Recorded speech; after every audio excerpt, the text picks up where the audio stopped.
अध्याय 32। राम प्राणहीनता से उठा। एक व्यक्ति बीमार था, उसका नाम था लेज़रस।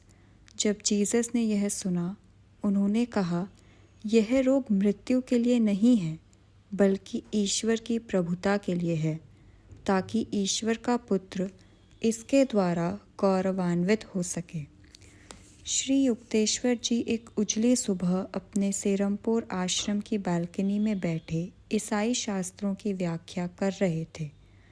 गुरुजी के कुछ अन्य शिष्यों के अतिरिक्त अपने रांची छात्रों के छोटे समूह के साथ मैं भी वहाँ था। इस उदाहरण में जीसस स्वयं को ईश्वर का पुत्र कहते हैं, यद्यपि वे वस्तुतः ईश्वर के साथ एक थे। उनके उल्लेख का यहाँ गहरा निर्वैयक्तिक महत्व है। मेरे गुरु ने समझाया, मनुष्य की क्राइस्ट या दिव्य चेतना ईश्वर का पुत्र है। कोई भी नाशवान ईश्वर को गौरवान्वित नहीं कर सकता। अपने रचयिता के प्रति व्यक्ति केवल यही सम्मान व्यक्त कर सकता है कि उसे खोजे। मनुष्य एक कल्पना को कैसे गौरवान्वित कर सकता है जिसे वह जानता ही नहीं। संतों के सिर के चारों ओर प्रभुता या दिव्य प्रभा मंडल उनकी दिव्य के प्रति श्रद्धा व्यक्त करने की क्षमता का प्रतीक है। श्री युक्तेश्वर जी ने लेज़रस के पुनर्जीवन की आश्चर्यजनक कथा को आगे पढ़ा। उस कथा के अंत में गुरुजी बहुत मौन हो गए। पवित्र पुस्तक उनके घुटने पर खुली हुई थी। मुझे भी ऐसा चमत्कार देखने का सौभाग्य मिला। अंततः मेरे गुरु गंभीरता से बोले, लहिड़ी महाशय ने मेरे एक मित्र को मृत से पुनः जीवित किया था। मेरे पास बैठे बालक उत्सुकता से मुस्कुरा उठे। यथेष्ट रूप से मेरे अंदर का बालक भी केवल दर्शन का ही नहीं, बल्कि अपने गुरु के साथ श्री युक्तेश्वर जी के आश्चर्यजनक अनुभवों के वर्णन की किसी भी कहानी का विशेषतः आनंद लेना चाहता था। मेरा मित्र और मैं अभिन्न थे। गुरुजी ने प्रारंभ किया। क्योंकि वह संकोची और एकांत प्रिय था, उसने हमारे गुरु लहिड़ी महाशय को मिलने के लिए अर्धरात्रि और प्रभात के बीच का समय चुना था, जब दिन में आने वाले शिष्यों की भीड़ नहीं होती थी। राम का निकटतम मित्र होने के कारण मैं आध्यात्मिक द्वार का काम करता, जिसके माध्यम से वह अपने आध्यात्मिक अनुभवों की संपदा को बांटता था। उसके आदर्श सानिध्य में मुझे प्रेरणा मिलती थी। मेरे गुरु का मुख स्मृतियों से कोमल था। राम को अचानक कठिन परीक्षा से गुजरना पड़ा। श्री युक्तेश्वर जी ने आगे कहा, उसे एशियाटिक हैज़ा रोग हो गया। चूँकि हमारे गुरुजी को गंभीर रोगों में चिकित्सक की सेवाएं लेने पर कोई आपत्ति नहीं थी, 2 विशेषज्ञ बुलाए गए। जोर शोर से चल रही योगी की चिकित्सा के बीच मैं लहिड़ी महाशय से सहायता की गंभीर विनती कर रहा था। मैं भागा भागा उनके घर गया और सिसकते हुए उन्हें सारी कहानी सुनाई। डॉक्टर राम को देख रहे हैं, वह ठीक हो जाएगा। मेरे गुरु प्रसन्नतापूर्वक मुस्कुराए। मैं अपने मित्र के पास हल्के मन से वापस लौटा, पर उसे मरने की हालत में पाया। वह 1 या 2 घंटे से अधिक नहीं जिएगा, उनमें से एक डॉक्टर ने मुझे निराशापूर्वक कहा। एक बार फिर मैं लहिड़ी महाशय के पास भागा। डॉक्टर कर्तव्यनिष्ठ व्यक्ति हैं। मुझे विश्वास है कि राम ठीक हो जाएगा। गुरुजी ने प्रसन्नतापूर्वक मुझे भेज दिया। राम के घर आकर मैंने देखा, दोनों डॉक्टर जा चुके हैं। एक ने मेरे लिए एक पर्ची रखी थी। हमने यथाशक्ति कोशिश की, पर इसकी स्थिति निराशाजनक है। मेरा मित्र वस्तुतः मरने वाले व्यक्ति का चित्र था। मुझे समझ नहीं आ रहा था कि लहिड़ी महाशय के शब्द सत्य होने में कैसे असफल हो सकते हैं। पर राम की निरंतर खराब होती हालत से मेरे मन में विचार आ रहा था, सब कुछ खत्म हो गया है। इस प्रकार विश्वास और भयभीत संदेह के सागर पर झूलता मैं अपने मित्र की यथाशक्ति सेवा कर रहा था। उसने स्वयं को जोर से बोलते हुए उठाया, युक्तेश्वर, भागकर गुरुजी के पास जाओ और उन्हें कहो कि मैं चला गया। उनसे कहना कि अंतिम संस्कार से पूर्व मेरे शरीर को आशीर्वाद दे। इन शब्दों के साथ राम ने गहरा श्वास लिया और चल बसा। उसके प्रिय शरीर के पास मैं 1 घंटा रोता रहा। सदा ही शांति के प्रेमी ने अब मृत्यु की परम शांति को प्राप्त कर लिया था। एक अन्य शिष्य आया। मैंने उसे मेरे आने तक घर में रहने के लिए कहा। अर्धमूर्छित मैं अपने गुरु के पास फिर गया। राम अब कैसा है? लहिड़ी महाशय के मुख पर मुस्कान थी। गुरुजी, आप जल्द ही देखेंगे कि वह कैसा है। मैं दुख से बोल उठा। कुछ ही घंटों में आप उसके शरीर को शमशान भूमि ले जाने से पहले देखेंगे। मैं जोर जोर से रोने लगा। युक्तेश्वर, स्वयं को संभालो, शांत होकर बैठो और ध्यान करो। मेरे गुरु समाधि में चले गए। दोपहर और रात्रि निर्बाध मौन में बीत गए। मैंने असफलतापूर्वक आंतरिक शक्ति को पाने का प्रयत्न किया। सूर्योदय के समय लहिड़ी महाशय ने मुझ पर सांत्वना भरी दृष्टि डाली। देख रहा हूँ कि तुम अभी भी अशांत हो। तुमने कल क्यों नहीं कहा कि तुम राम के लिए औषधि के रूप में ठोस सहायता चाहते थे? गुरुजी ने कप के आकार के दीपक की ओर इशारा किया जिसमें अरंडी का तेल था। एक छोटी बोतल को दीपक से भर लो और 7 बूंदें राम के मुख में डाल दो। गुरुजी, मैंने प्रतिवाद किया, वह कल दोपहर से मृत है।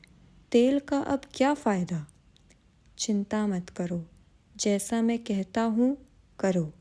लहिड़ी महाशय की प्रसन्नतापूर्वक मनोदशा समझ से परे थी। मैं अभी भी शोक के अनबुझे संताप से ग्रस्त था। थोड़ा सा तेल डालकर मैं राम के घर के लिए चल पड़ा। मैंने अपने मित्र का शरीर मृत्यु की पकड़ के कारण कठोर पाया। उसकी डरावनी अवस्था पर ध्यान न देते हुए मैंने सीधे हाथ की उंगली से उसके होंठ खोले और अपने बाएं हाथ और कर्क की सहायता से उसके भिचे दांतों के ऊपर 1-1 बूंद करके तेल डाला। जैसे ही 7वीं बूंद उसके ठंडे होठों पर पड़ी, राम जोर जोर से कांपने लगा। उसका शरीर सिर से पैर तक कांप रहा था। वह आश्चर्यजनक रूप से उठ कर बैठ गया। मैंने लहिड़ी महाशय को तीव्र प्रकाश में देखा। वह रोते हुए बोला, वे सूर्य के समान चमक रहे थे। उठो, अपनी नींद छोड़ो। उन्होंने मुझे आदेश दिया, युक्तेश्वर के साथ मुझे मिलने आओ। मुझे अपनी आंखों पर विश्वास नहीं हुआ जब राम तैयार हुआ और उस मरणात्मक रोग के बाद इतना सशक्त था कि वह हमारे गुरु के घर तक पैदल गया। वहाँ कृतज्ञता के आंसुओं सहित वह लहिड़ी महाशय के चरणों में गिर पड़ा। गुरुजी प्रसन्नता से फूले न समा रहे थे। उन्होंने चमकते नेत्रों से मेरी ओर शरारत से देखा। युक्तेश्वर, उन्होंने कहा, अवश्य अब से तो तुम अपने साथ अरंडी के तेल की बोतल रखना नहीं भूलोगे। जब भी कोई मृत शरीर देखो उसे बस तेल पिला दो। दीपक के तेल की 7 बूंदें यम की शक्ति को असफल करने के लिए अवश्य ही पर्याप्त है ना? गुरुजी, आप मेरा उपहास कर रहे हैं। मुझे समझ नहीं आ रहा। कृपया मेरी गलती बताइए। मैंने तुम्हें 2 बार कहा कि राम ठीक हो जाएगा, फिर भी तुम मुझ पर पूरी तरह विश्वास नहीं कर सके। लहिड़ी महाशय ने स्पष्ट किया, मेरा यह तात्पर्य नहीं था कि डॉक्टर उसे ठीक कर देंगे। मैंने केवल इतना कहा था कि वे उसकी देखभाल कर रहे हैं। मेरे दो कथनों के बीच कोई कारण संबंध नहीं था। मैं चिकित्सकों के कार्य में बाधा नहीं डालना चाहता था। उनको भी जीना है। हर्ष भरी वाणी से मेरे गुरु ने कहा, हमेशा यह जानो कि अनंत परमात्मा किसी को भी ठीक कर सकते हैं, डॉक्टर हो या डॉक्टर ना हो। मुझे अपनी गलती समझ आई। मैंने पश्चाताप पूर्वक स्वीकार किया। अब मैं जान गया हूँ कि आपका एक सामान्य शब्द भी संपूर्ण ब्रह्मांड के लिए बाध्यकारी है। जैसे ही श्री युक्तेश्वर जी ने अपनी आश्चर्यपूर्ण कहानी समाप्त की, एक मंत्रमुग्ध श्रोता ने प्रश्न पूछा, जो एक बच्चे द्वारा पूछे जाने के कारण दोगुना समझ में आता था। गुरुजी, उसने कहा, आपके गुरु ने अरंडी के तेल का प्रयोग क्यों किया? बच्चे, तेल दिए जाने का इससे अधिक महत्व नहीं था कि मुझे किसी भौतिक वस्तु की आशा थी, और लहिड़ी महाशय ने मेरे विश्वास को अधिक जगाने के लिए पास रखे तेल को वस्तुगत प्रतीक के रूप में चुना। गुरु ने राम को मर जाने दिया क्योंकि मेरे मन में कुछ संदेह था, पर दिव्य गुरु जानते थे कि उन्होंने कहा था कि उनका शिष्य ठीक हो जाएगा। इलाज अवश्य होना ही था, भले ही उन्हें राम को मृत्यु से स्वस्थ करना पड़ा, जो प्रायः अंतिम रोग होता है। श्री युक्तेश्वर जी ने बच्चों को भेज दिया और मुझे अपने चरणों के पास रखे कंबल के आसन पर बैठने का संकेत दिया। योगानंद, उन्होंने असामान्य गंभीरता से कहा, तुम जन्म से ही लहिड़ी महाशय के प्रत्यक्ष शिष्यों से घिरे हुए हो। महान गुरु ने अपना उदात्त जीवन आंशिक रूप से एकांत में बिताया और अपने शिष्यों को अपनी शिक्षाओं के आधार पर किसी संस्था की स्थापना की आज्ञा भी नहीं दी। फिर भी उन्होंने एक महत्वपूर्ण भविष्यवाणी की थी। मेरे जाने के लगभग 50 वर्षों बाद उन्होंने कहा था, योग में गहरी रुचि के कारण मेरा जीवन लिखा जाएगा, जो पश्चिम जगत व्यक्त करेगा। यौगिक संदेश संपूर्ण विश्व को घेरेगा और मनुष्य के उस भाईचारे को स्थापित करने में सहायता करेगा, जो एकमात्र पिता की प्रत्यक्ष अनुभूति के फलस्वरूप होता है। मेरे पुत्र योगानंद, श्री युक्तेश्वर ने आगे कहा, उस संदेश को फैलाने में और उस पवित्र जीवन को लिखने में तुम अपनी भूमिका अवश्य निभाना। लहिड़ी महाशय के 1895 में स्वर्गवास के 50 वर्षों बाद, जो 1945 में पूरे हुए, यह इस वर्तमान पुस्तक के समाप्त होने का साल भी है। मैं इस संयोग से विस्मित हुए बिना नहीं रह सकता कि वर्ष 1945 ने एक नए युग में भी प्रवेश किया, क्रांतिकारी आणविक शक्तियों का युग। सभी विचारशील मन अतुल्य ढंग से शांति और भाईचारे की अति आवश्यक समस्याओं की ओर मुड़े, ताकि भौतिक शक्तियों के निरंतर प्रयोग से समस्याओं के साथ साथ मानवता का अंत न हो जाए। यद्यपि मानव जाति और इसके कार्य समय या बम द्वारा बिना निशान लुप्त हो जाएंगे, पर सूर्य अपने पथ से विचलित नहीं होता और सितारे भी सुनिश्चित रूप से चमकते रहते हैं। ब्रह्मांडीय नियम को रोका या बदला नहीं जा सकता और मनुष्य उसके साथ सामंजस्य करके अपने लिए अच्छा करेगा।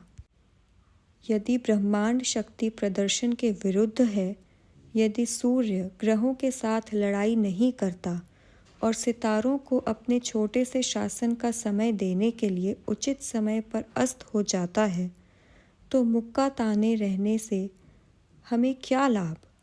क्या वास्तव में इससे शांति हो सकेगी? क्रूरता नहीं, बल्कि सद्भावना विश्व की सार्वभौमिक पेशियों को बलशाली बनाती है। शांतिमय मानवता विजय के उन अनंत फलों का आस्वादन करेगी जो किसी रक्त रंजित भूमि में पके फलों से अधिक मधुर होंगे। एक प्रभावशाली राष्ट्र संघ मानवीय हृदयों का स्वाभाविक बेनाम संघ होगा। सांसारिक कष्टों के निवारण के लिए आवश्यक उदार सहानुभूति और सूक्ष्म अंतर्दृष्टि मनुष्य की विविधताओं के मात्र बौद्धिक विचार से नहीं हो सकती, बल्कि मनुष्य के एकमात्र एकत्व की समझ से हो सकती है, उसका ईश्वर से संबंध। संसार के सर्वोच्च आदर्श भाईचारे द्वारा शांति की प्राप्ति की ओर योग, दिव्य के साथ व्यक्तिगत संपर्क का विज्ञान सभी देशों में सब लोगों में उचित समय पर फैले। हालांकि भारत की संस्कृति अन्य सबसे प्राचीन है, कुछ इतिहासकारों ने उल्लेख किया है कि उसकी राष्ट्रीय अस्तित्व की उपलब्धि कोई दुर्घटना नहीं है, बल्कि शाश्वत सत्यों की भक्ति में एक तार्किक घटना है, जिसे भारत ने अपने सर्वश्रेष्ठ पुरुषों के माध्यम से हर पीढ़ी में प्रस्तुत किया है। अस्तित्व की पूर्ण निरंतरता द्वारा युगों तक विस्तार के कारण क्या धूल भरे विद्वान वस्तुतः बता सकते हैं कितने? भारत ने समय की चुनौती के लिए किसी भी व्यक्ति के योग्य उत्तर दिया है। प्रभु से अब्राहिम के आग्रह की बाइबल की कथा में कि सोडोम नगर को बख्श दिया जाए यदि उसमें 10 न्याय संगत लोग मिल जाएं, और दिव्य उत्तर 10 की खातिर मैं इस नगर को नष्ट नहीं करूँगा, से बेबीलोन, इजिप्ट और अन्य शक्तिशाली राज्यों की गुमनामी से भारत के पलायन को एक नया अर्थ मिलता है, जो इसके समसामयिक थे। प्रभु का उत्तर स्पष्ट रूप से बताता है कि कोई भी देश जीवित रहता है अपनी भौतिक उपलब्धियों से नहीं, बल्कि अपने अति उत्कृष्ट मानवों से। इस 20वीं सदी में दिव्य वाणी फिर से सुनाई दे, जिसका अर्ध भाग भी नहीं बीता है, जो 2 बार रक्त से रंग चुकी है। कोई भी देश जो ऐसे 10 लोगों को उत्पन्न कर सकता है, जो निष्पक्ष न्यायकर्ता की आंखों में महान है, वह नष्ट न हो। इनकी धारणाओं पर ध्यान देकर भारत ने स्वयं को समय के सहस्त्रों विध्वंसों के विरुद्ध बुद्धिहीन नहीं सिद्ध किया।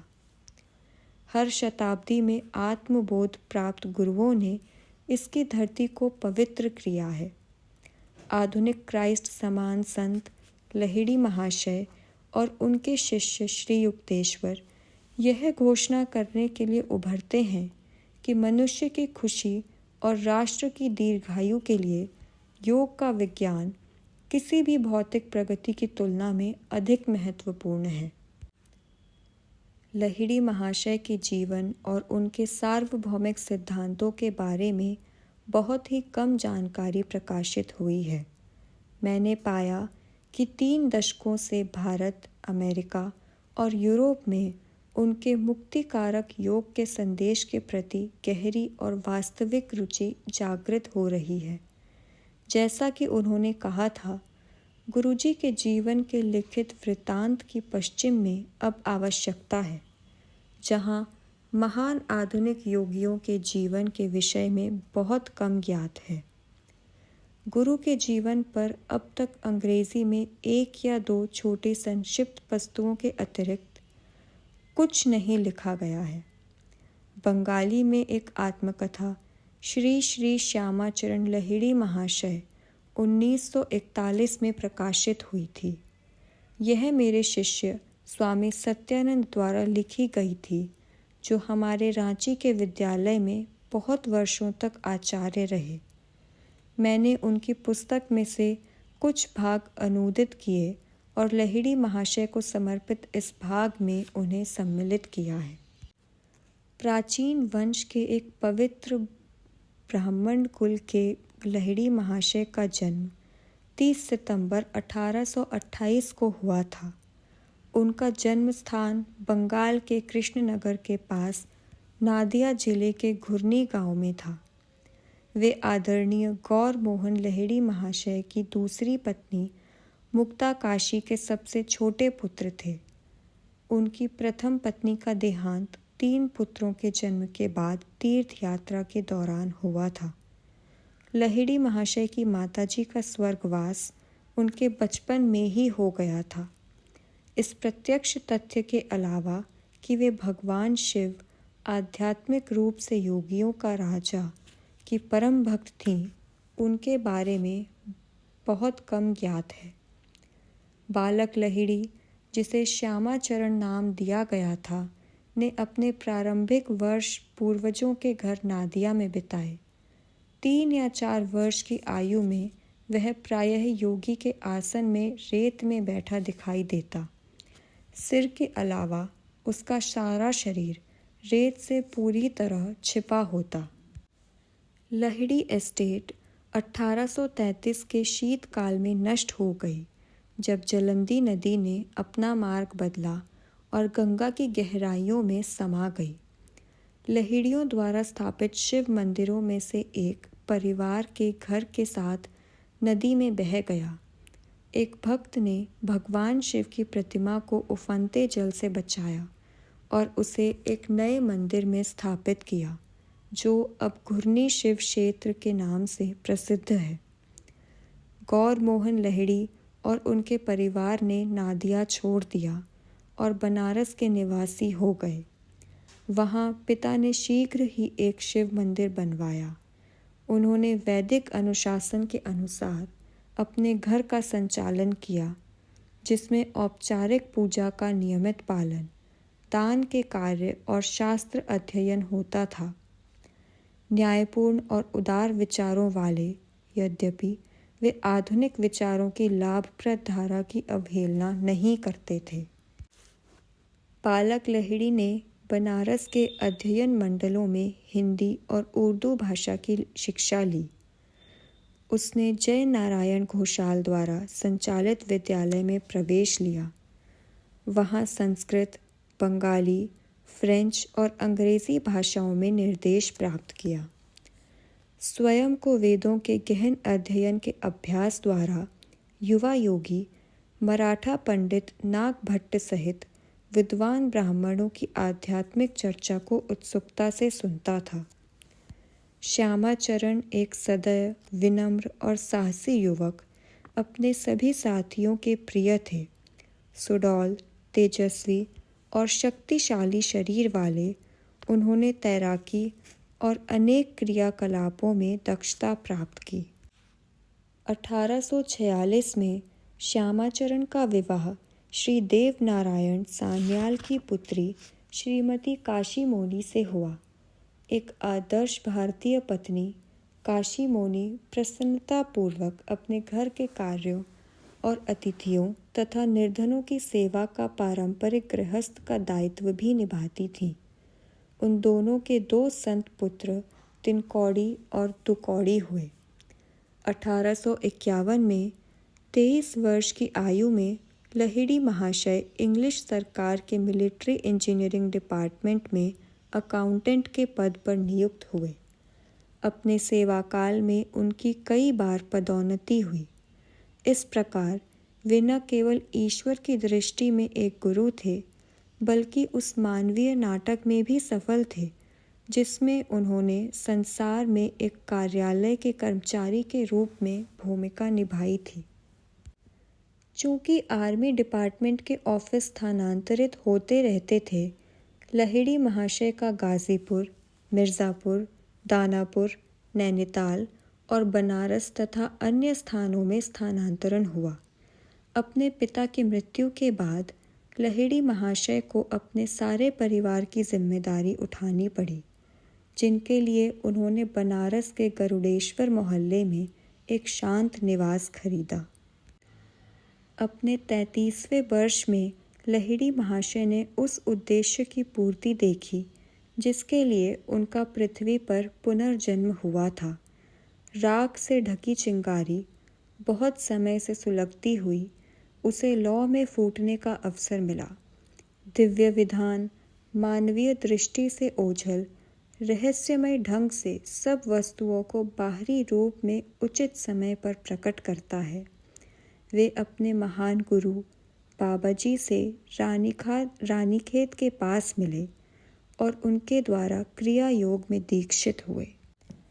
यह शुभ घटना केवल उनके लिए नहीं हुई, यह संपूर्ण मानव जाति के लिए सौभाग्य की घड़ी थी, जिनमें से अनेकों को बाद में क्रिया के आत्म जागरण का उपहार मिला।